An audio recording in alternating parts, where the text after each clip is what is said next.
Yes, physically my vocal cords are damaged.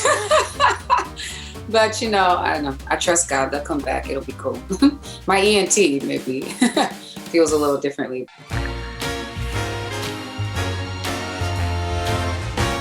God bless the child that's got his own. That's got his own. I think initially saying no to the role, when my manager first brought it up to me, was because I'm not an actor, and I think that for me, it was like, she's too important to me. Billie was my foremost musical inspiration. Why would I just step into this space assuming, okay, I can do that? I don't know. But then one of the things that helped me when I met Lee was finding out that we would be vindicating her legacy, that the world would get to know her as, fighting for Singing Strange Fruit, fighting to integrate audiences, to bring awareness to the nation of racial terror, reinvigorating, Thurgood Marshall and the movement.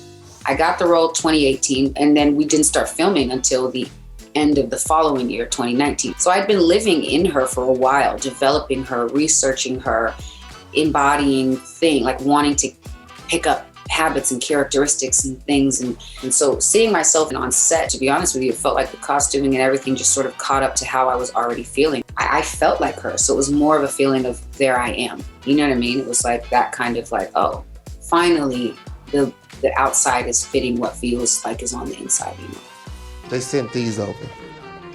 I'll take them both. I have to give so much credit to Paolo Nieto, who was the costume designer for the movie. I mean, there's just very few people I've met that work as hard as him.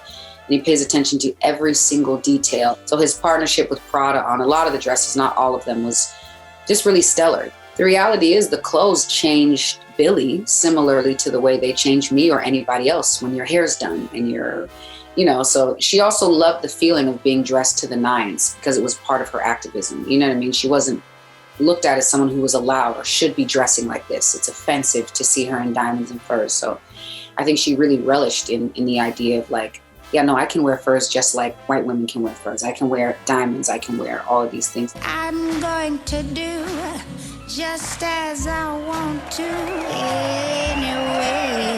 I did start smoking cigarettes. I did start drinking a lot of alcohol. I stopped taking care of my vocal cords. I was just generally louder. I did ultimately, I guess, damage my vocal cords as I'm sitting here today. But Billie Holiday's gravel in her tone was something she earned over 44 years. So I had to earn in a very short period of time what she had earned in those years. And so I would speak to my family as Billie. I would speak to my staff as Billie. I would go to the grocery store as Billie,